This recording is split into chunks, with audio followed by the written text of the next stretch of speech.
Welcome to Mock Cat 8 analysis. Before we begin with anything, here's a little breakup of the second section, which was VA and LR. Now, if you can see up here on the screen, we had 17 RC questions. There were 5 RCs, which 2 of which were 4 questions each, and then you had 3 RC passages with 3 questions each. There were 3 fill-in-the-blank questions. There were 2 word usage questions, as you have been seeing them pretty often. Cat is prone to give you a lot of word usage questions. You have 3 para-completion questions: para-completion, para-jumble, and para-summary. This is something you might have seen on the mocks again and again, and so you need to be sure that these are questions, specifically the para-completion, the para-jumble, and the para-jumble with the odd one out, that particular type, which was there was one of those in this particular mock. Now there were 2 questions on grammar. Sentence correction is what you had. There was one question which was the usual one, in which you had to pick out the errors from the sentences, the other one in which a part of the sentence is underlined, and you have to again pick out from the options which is the better way of putting that sentence. You had 2 critical reasoning questions. There was, as I said, 1 para-summary questions, 2 homonym questions which were right there at the beginning of the test, and the LR questions, 15 in number, which rounded up the exact, the whole amount of questions that were there. Now, let's move on to the first question, which we have here. It's a homonym question.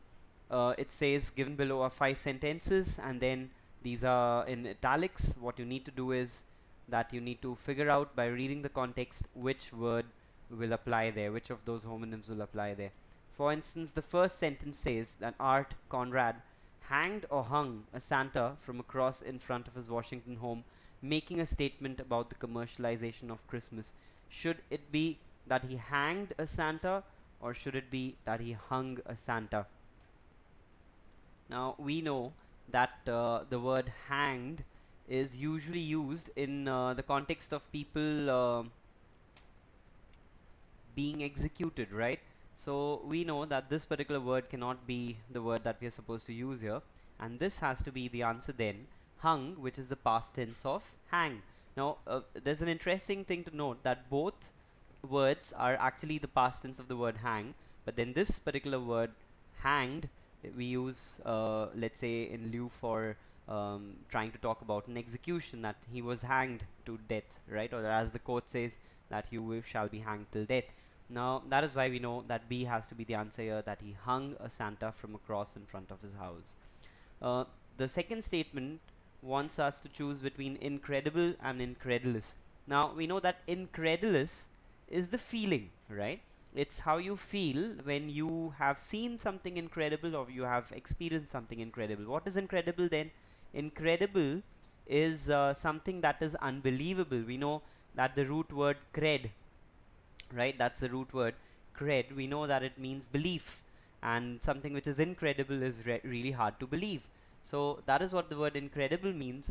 But the other word incredulous is the feeling of how you, or the way that you feel when you have seen something which is really, let's say, difficult to believe. So that is why when it says, the sentence says that dash looks on the media faces should have said it all, we know that the answer has to be incredulous, right? That is the kind of looks that there were on the media's faces. Incredulous is the word here for us, and we mark it on and we move on.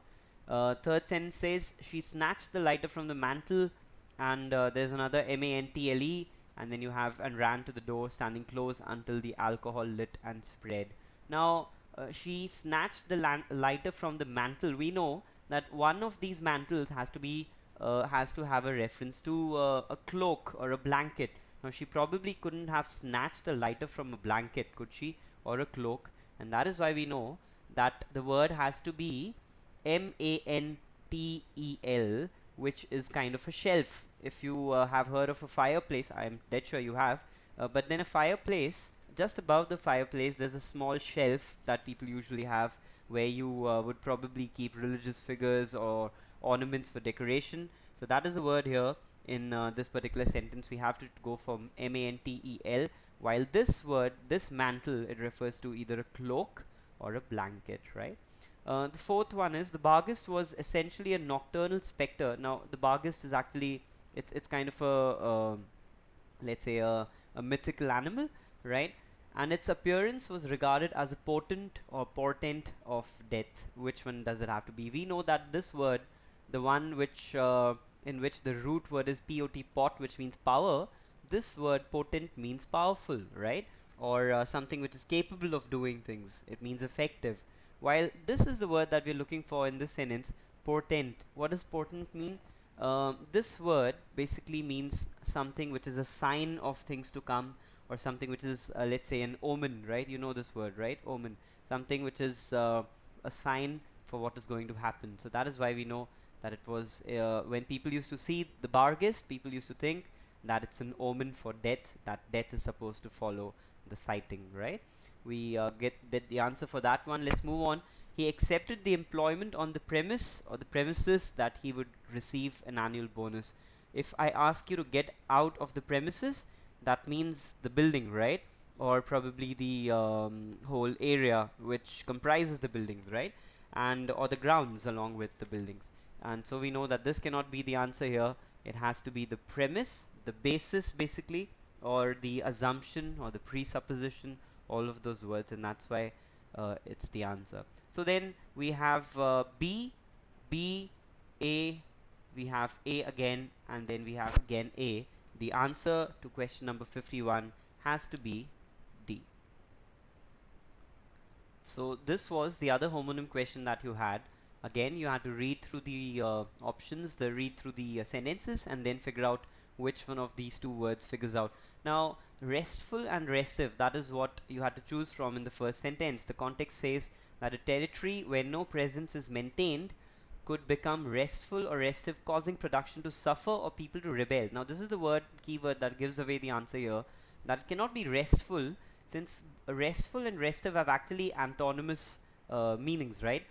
While on one hand, restful means being calm and composed, the other word, restive, is actually a synonym for impatience, for being an impatient person, right? So that is why we know that the word here has to be restive, since you had, people, production to suffer, and you had people rebelling here, and that is why we know that the word has to be restive.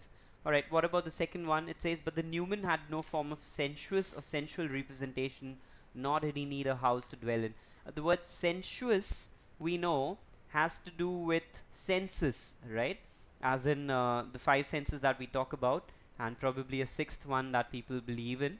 So, anything that has to do with your senses, your sense of touch or taste or smell or sight, that is what the word sensuous has to do with.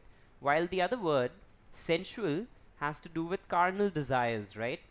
Desires related to sex, and that is why we know that the word here in this case has to be sensuous representation, nor does he need a house to dwell in. So this particular word sensuous is the answer here, since it refers to something that appeals to your senses.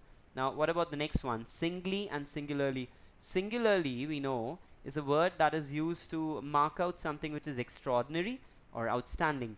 But when here in the context we read, through and with him she exercised a singly powerful influence over the destinies of France from the outbreak of the revolution till her death, we know that the word here has to be singularly, right?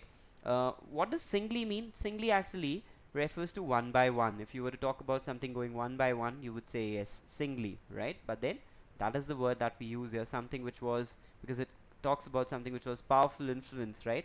It had a powerful influence, and that is why it was an extraordinary thing, right?